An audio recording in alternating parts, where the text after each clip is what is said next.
दोस्तों, क्या आपने कभी सोचा है कि हम लोग ऐसे डिसीजंस क्यों लेते हैं जो हम कभी सोच भी नहीं सकते, या फिर क्रिटिकल मोमेंट्स में लोग बस देखते ही रह जाते हैं बिना कोई मदद किए। तो दोस्तों, आज हम बात करने वाले हैं ऐसे ही 3 बहुत ही पावरफुल साइकोलॉजिकल इफेक्ट्स के बारे में, जिनमें से पहला है सिचुएशनल इन्फ्लुएंस, जो हमें हमारे आसपास के माहौल से अफेक्ट करता है। दूसरा है बाइस्टैंडर इफेक्ट, जो हमें किसी की हेल्प करने से रोकता है। और तीसरा है मोरल जस्टिफिकेशन, जिसके चलते हम गलत चीजों को भी सही साबित करने की कोशिश करते हैं। तो बने रहिए हमारे साथ एंड तक, क्योंकि आज हम इन्हीं पावरफुल इफेक्ट्स को डीपली समझने वाले हैं और इनके कुछ रियल लाइफ एग्जांपल्स को भी देखेंगे जो कि पास्ट में हुए थे। तो चलिए स्टार्ट करते हैं।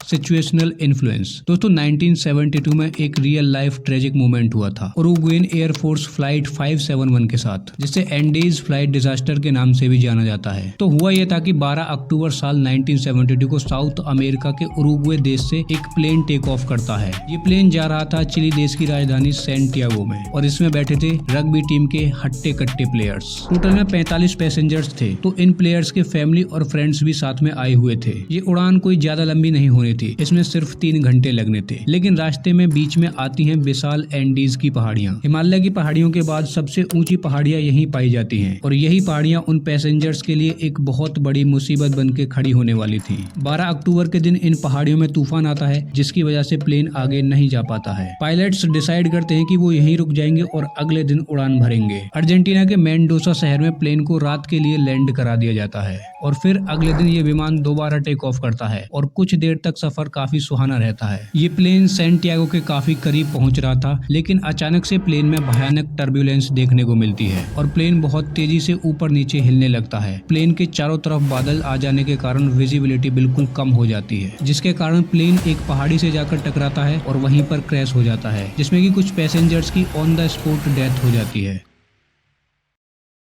अब चूंकि प्लेन क्रैश हो चुका था, इसलिए उनके पास ज्यादा कुछ खाने को भी नहीं था। उन्होंने कुछ दिनों तक चॉकलेट्स, एलमंड्स और जैम जैसी चीजों को, जो कि प्लेन में ही थी, उनको खाकर बिताए। 11वें दिन तक इनका खाना खत्म हो चुका था, और ऐसी सिचुएशन में जब भूखा मरने के अलावा कोई और ऑप्शन ही नहीं था, तो उन्होंने डिसाइड किया कि जिंदा रहने के लिए अपने दोस्तों और परिवार के सदस्यों की मुर्दा लाशों को खाने का। इसके अलावा उनके पास कोई और ऑप्शन ही नहीं था, और उन्होंने अपने दोस्तों और परिवार के सदस्यों की लाश को खाना स्टार्ट कर दिया, और इस तरह से 45 में से कुल 16 लोग ही उस क्रैश में बच सके।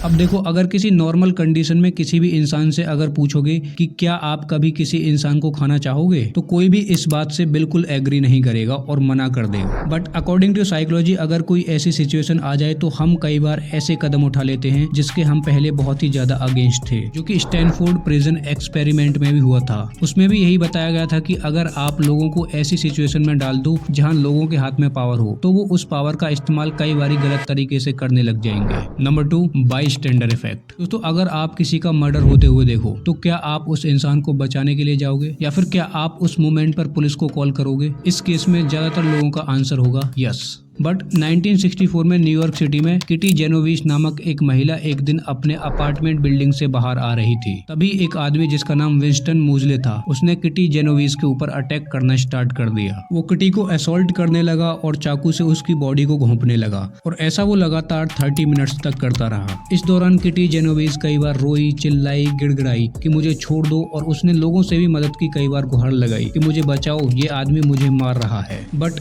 इतना चिल्लाने, रोने, गिड़गिड़ाने के बाद भी किसी ने उसकी हेल्प नहीं करी। वहाँ पर कई सारे लोग थे जो ऐसा होते हुए देख रहे थे, लेकिन कोई भी किटी की हेल्प करने के लिए आगे नहीं आया, जिनमें किटी के कुछ नेबर्स भी थे। इनफैक्ट 37 लोगों ने ये रिपोर्ट किया कि उन्होंने अपनी आंखों के सामने ये सब होते हुए देखा, लेकिन फिर भी कोई उसे बचाने के लिए आगे नहीं आया। जब पुलिस ने उनसे पूछा कि आपने उनकी मदद क्यों नहीं करी, तब ऑलमोस्ट सबका रिप्लाई यही था कि सबने ये एज्यूम किया कि कोई और उसकी मदद कर देगा। नाउ इसी को लेकर फिलिप जिम्बार्डो एक इंटरेस्टिंग बात बोलते हैं, the more people present the rest responsibility any one person feels to act. यानी कि जितने ज्यादा लोग प्रेजेंट होंगे उतने ही कम चांसेस होंगे कि कोई एक उस काम की रेस्पॉन्सिबिलिटी ले। नाउ इस एग्जाम्पल से सीखने वाला लेसन ये है कि कल को भगवान ना करे कि आपके साथ ऐसा कुछ हो जहां आप किसी भीड़ वाली जगह पर हो और आपके साथ कुछ ऐसा गलत हो रहा हो, तब बचाओ बचाओ बोलने की या ये एज्यूम करने के बजाय कि कोई ना कोई आके आपकी हेल्प करेगा, इन सब के बजाय आप लोगों से स्पेसिफिक होके हेल्प मांगो। जैसे कि आप कह सकते हो कि ओ रेड शर्ट वाले भाई साहब प्लीज मेरी हेल्प करो, या फिर ओ व्हाइट सूट वाली मैम प्लीज मेरी हेल्प करिए। या आप किसी स्पेसिफिक पर्सन को टारगेट करके उनसे बोल सकते हैं कि आप एटलीस्ट पुलिस को तो कॉल कर दो। जब आप स्पेसिफिक होके हेल्प मांगोगे तब चांसेस बढ़ जाएंगे कि वो आके आपकी हेल्प करेगा या करेगी या किसी और को आपकी मदद के लिए बुलाएगा। तो इस तरीके से आप बाय स्टैंडर्ड इफेक्ट से बच सकते हो।